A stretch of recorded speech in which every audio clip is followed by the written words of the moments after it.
जोराव कासे, मी एक सामाजिक कार्यकर्ता आहे. सदर घटनेप्रकरणी थोडक्यात माहिती सांगायची असेल तर वरवटी तांडा येथील भीमा उत्तम चव्हाण यांची हत्या झाली. याची हत्या त्यांची पत्नी कल्पना भीमा चव्हाण आणि त्यांचा प्रियकर देवीदास राजाराम चव्हाण यांनी केली. परंतु परिस्थिती अशी झाली आहे की पोलीस प्रशासनानं त्याची व्यक्तिशः किंवा वस्तुनिष्ठ चौकशी केलेली नाही. जे काही पोस्टमॉर्टम रिपोर्ट आला की त्याची आत्महत्या केली म्हणून त्यांनी फाशी घेऊन आत्महत्या केली म्हणून पोस्टमॉर्टम रिपोर्ट आलेला आहे. तो पोस्टमॉर्टम रिपोर्टच्या आधारे त्यांनी 306 दाखल केला जुना. आता ते नवीन प्रणालीप्रमाणे जे असेल ते असं.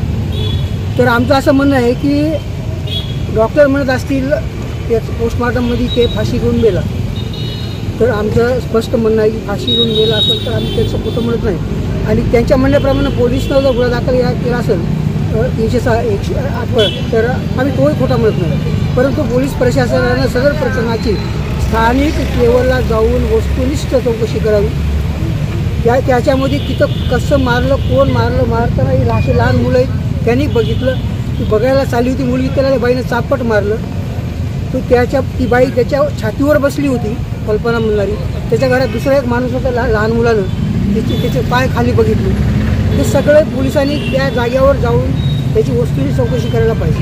चौकशी करून हा 302 ज्याच्यात समाविष्ट होतं तर समाविष्ट करून मान्य कोर्टाला कळवायला पाहिजे. पण पोलीस काय म्हणतात, हात वर करतात. ते म्हणतात किंवा आम्ही जे काही मेडिकल रिपोर्ट आलं त्या आधारे आम्ही दाखल केला, ह्याच्यापेक्षा आम्हाला काय वेगळं करता येतं. म्हणून आमचं असं म्हणणं आहे की या निवेदनामध्ये की आम्ही पोलिसांनी वस्तूची चौकशी करून या प्रकरणात 302 हा समाविष्ट करावा आणि येता आम्ही सदर प्रकरणाची विशेष चौकशी माननीय गृहमंत्र्याच्या वतीनं, पालकमंत्र्याच्या वतीनं, जिल्हाधिकाऱ्यांच्या वतीनं चौकशी याची लावून आम्ही याची वरिष्ठाच्या हाताने चौकशी करून त्यांची चौकशी काढून घेऊन वरिष्ठाच्या हाताने करून सदर प्रकरणात 302 समाविष्ट होत असेल तर करा. ह्याच्यात माझे 2-3 प्रश्न आहेत. डॉक्टर म्हणत असतील फाशी घेऊन मेला असं म्हणत असतील तर आम्ही त्याचं खोटं म्हणणार नाही. पण असा एक लहान मुला म्हणतो की त्याच्या छातीवर भुईला त्याच्या छातीवर बाई बसली होती. नंतर तो पलंगावर गेला, पलंगावर त्याला टाकलं होतं. ते येऊन पुन्हा सांगितलेलं काय झालं की ते बोलत नाही, ह्याची आणि थंड पडले. हा सदर प्रकार आहे ना, तर मग फाशीवर व्हायचा तर फाशीवर ठेवायचं ना. पोलीस येऊन पंचनामा करून त्याला काढलं असतं. फाशीवर कोणं काढलं का? ती मध्ये फाशी दिली का? त्याला बाहेरून फाशी देऊन आणून पलंगावर टाकलं, भुईला टाकलं. नेमकं काय केलं हे वस्तुस्थिती जाणून घेतल्याशिवाय आम्ही थांबणार नाही. आणि आमचा एक हे आहे की मरणारा मेला, मारणारे मारले, बाई जेलमध्ये जामीन झाले, ते फरार आहे. परंतु या मासूम लेकराचं काय करायचं? म्हणून या मासूम लेकरासाठी आम्ही न्याय मागणार शेवटच्या श्वासापर्यंत. मला कुठेही जावं लागलं, कुठेही आंदोलन जा, माझं पालकमंत्र्याकडे साताऱ्यात आंदोलन होईल. मी आंदोलन करून न्याय मिळवून देणार. आणि या प्रकरणात 302 हा समाविष्ट होतो आणि पोलिसांना करावं लागेल. माझ्या म्हणे नाही, तिथल्या स्थानिक लेवलच्या त्या सगळ्याच्या म्हणण्यानुसार आणि त्या चौकशीमध्ये जे काही सत्य समोर येईल त्याच्यानुसार एवढं माझं म्हणणं आहे. ते सदर प्रकरणाची वस्तूंची चौकशी करा. त्या स्थानिक लेवलला जाऊन त्या लोकांचं काय म्हणणं आहे का? त्याच्यापूर्वीसुद्धा अशाच प्रकारचा जीव घेणे हल्ला झाला होता. त्याच्यावर पहिलेसुद्धा गुन्हे दाखल आहेत. या पत्नीनं त्या देवीदासन केला होता. आपल्या पुढचा गुन्हा दाखल आहे 2022ला. ही सगळी मागील परिस्थिती हे अनैतिक संबंध हे 4-5 वर्षापासून चालू आहे. पोलिसला पण माहीत आहे की अनैतिक संबंधातून खून होतच असतो. हे जवळपास सर्वच लोकांना माहीत आहे. मग ते तसं घडलं म्हणून तो खूनच आहे. पोलिसांनी ह्याच्यात वस्तूंची चौकशी करावी आणि 302 समावेश करावा आणि हे प्रकरण थांबवं. आणि आम्ही लोकशाही पद्धतीत न्याय मागू आणि ते दाखल करूच. ते होतच, तो गुन्हा दाखल होतोच असं आमचं मागणं आहे आणि माझं आमचं एवढं म्हणणं आहे. 11/8/2025 रोजी मी लोटांगण मरशिवणीच्या बायपासपासून माननीय मंत्री महोदयाच्या कार्यालयापर्यंत लोटांगण आंदोलन करत मी इथपर्यंत आलेलो आहे. आणि वरवटी तांडा येथील भीमा उत्तम चव्हाण यांची हत्या त्यांची पत्नी देवदास राजाराम चव्हाण यांनी केलेली आहे. तरी सदर प्रकरणामध्ये पोलीस प्रशासनाने की डॉक्टरच्या म्हणण्याप्रमाणे किंवा PM रिपोर्टप्रमाणे त्यांनी आत्महत्या केली आहे असं त्याला वळण दिलेलं आहे. परंतु माननीय मंत्री महोदयाला मी स्पष्ट सांगू इच्छितो की सदर प्रकरण हे अनौदिक संबंधाचं 4-5 वर्षापासून चालू आहे. यापूर्वीसुद्धा भीमा उत्तम चव्हाणवर असा जीवघेणे हल्ला झाला होता. त्यासंबंधी आपल्याच अहमदपूर पोलीस स्टेशनला गुन्हे दाखल झालेले आहेत.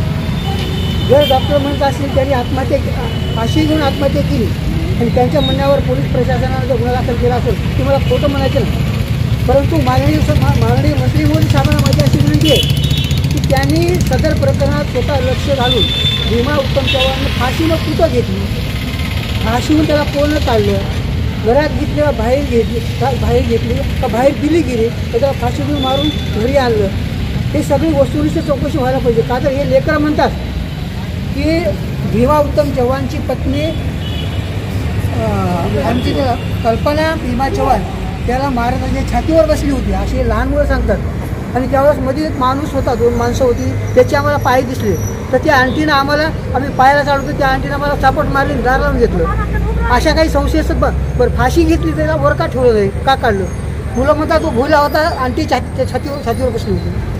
नंतर तीच कल्पना चव्हाण सांगत आली की त्याला काहीतरी झालं आहे आणि त्याचे म्हणजे ते थंड पडलं आहे, हात हलवत नाही, बोलत नाही, तो पलंगावर होता. मग त्याला पलंगावर कोण टाकलं?